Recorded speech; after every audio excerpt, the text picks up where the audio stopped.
everyone. Today's topic is disadvantages of joint Hindu family business.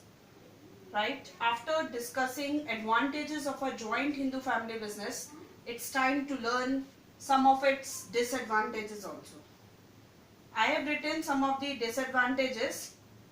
First one, limited resources, unlimited liability, dominance of karta, and the last, limited managerial skills.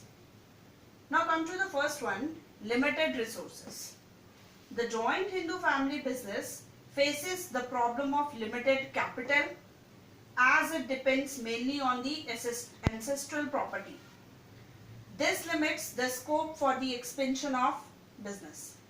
सबको पता है कि joint Hindu family business जो है इसमें ancestral property के basis पे होता है ये बिजनेस, यानी जो आपके पूर्वजों के पास जो प्रॉपर्टी होती है उसी पे हम क्या करते हैं, बिजनेस कंटिन्यू करते हैं, उसी बेसिस पे ये चलता जाता है. तो इनके पास रिसोर्सेज जो होते हैं वो लिमिटेड होते हैं, आपकी कैपिटल जो होती है वो कम होती है. मीन्स जितनी पहले से एंसेस्ट्रल प्रॉपर्टी यूज हो रही होगी वही चल रही होगी अभी तक. कुछ आप उसको चेंजेस नहीं कर सकते, आप कोई नया नहीं बना सकते. ठीक है, तो लिमिटेड रिसोर्सेज इसमें यूज हो रहे हैं. क्लियर? और इसी वजह से आपका बिजनेस जो है वो बहुत अच्छा ग्रोथ नहीं कर पाता और स्कोप भी उसका कम रहता है. Now come to second one, unlimited liability. Unlimited liability means यहाँ पर जॉइंट हिंदू फैमिली बिजनेस में कर्ता की लायबिलिटी क्या होती है, अनलिमिटेड होती है. कर्ता हैज अनलिमिटेड लायबिलिटी, राइट. बाकी जो अदर मेंबर्स होते हैं co-partners, they have limited liability. ठीक है. अनलिमिटेड मीन्स कि कर्ता के नाम पे जितने भी एसेट्स होंगे या अदर प्रॉपर्टीज होंगी वो सब भी उसको क्या करनी पड़ेंगी. अगर वो डेब्ट्स पे नहीं कर पाएगा तो वो सब भी उसकी यूज हो जाएंगी उसी में, उसको उनको बेच के भी उन डेब्ट्स को पूरा करना पड़ेगा. Right. The karta is burdened not only with the responsibility of decision making and management of the business, but also suffers from the disadvantage of having unlimited liability.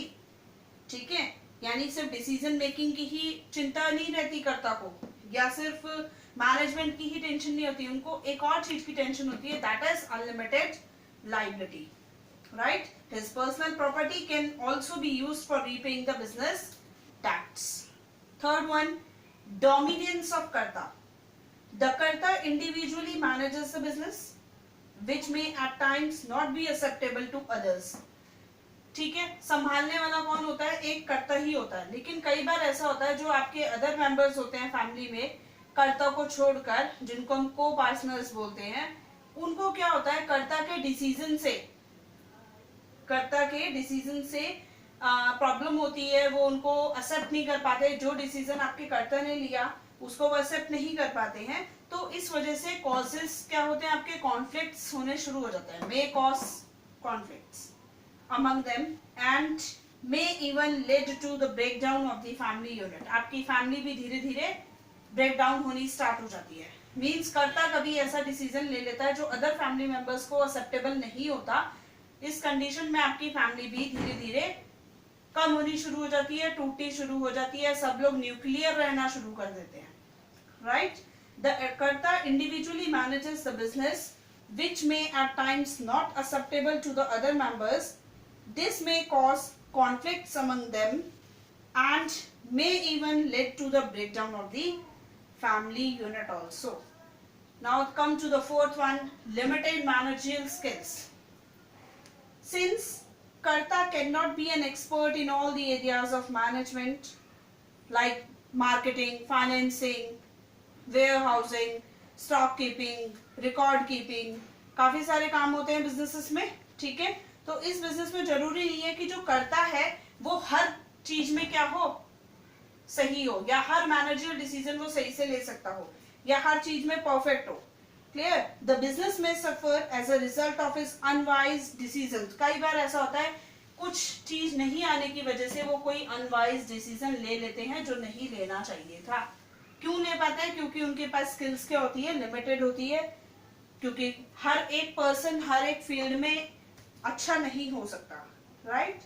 His inability to decide effectively may result into poor profits and even losses for the organization. कई बार company को, कई बार आपके joint Hindu family business को loss भी होता चला जाता है या फिर प्रॉफिट कम होते रहते हैं. तो ये कुछ डिसएडवांटेजेस है आपके सामने. अगर आप जॉइंट हिंदू फैमिली बिजनेस, आपके जो पेरेंट्स जो बिजनेस कर रहे हैं, जो आपके पूर्वज पहले से करते आ रहे हैं, उसी बिजनेस को अगर आप ज्वाइन करते हैं तो कुछ डिसएडवांटेजेस का सामना आपको करना पड़ सकता है. In short, some of the disadvantages are limited resources, क्योंकि पेरेंट्स पे या फैमिली मेंबर्स पे जो एंसेस्ट्रल प्रॉपर्टी है उसी पे ये डिपेंड करता है. अनलिमिटेड लाइबिलिटी मींस जो कर्ता हेड होगा उसकी लाइबिलिटी अनलिमिटेड रहती है. डोमिनेंस ऑफ कर्ता, कई बार कर्ता के डिसीजन सबको पसंद नहीं आते, इस वजह से फैमिली मेंबर्स क्या होते हैं, अलग अलग डिसीजन देते हैं, अलग अलग रहना स्टार्ट कर देते हैं. आपकी फैमिली यूनिट ब्रेक डाउन होने का डर रहता है इसमें. लिमिटेड मैनेजरियल स्किल्स, कर्ता हर फील्ड में अच्छा नहीं हो सकता है, तो इस वजह से आपके डिसीजंस कई बार गलत डिसीजन, रॉन्ग डिसीजन ले लेते हैं, जिसकी वजह से आपके प्रॉफिट्स धीरे धीरे कम होने लग जाते हैं या फिर आपके बिजनेस को लॉस होना स्टार्ट हो जाता है. Thank you class.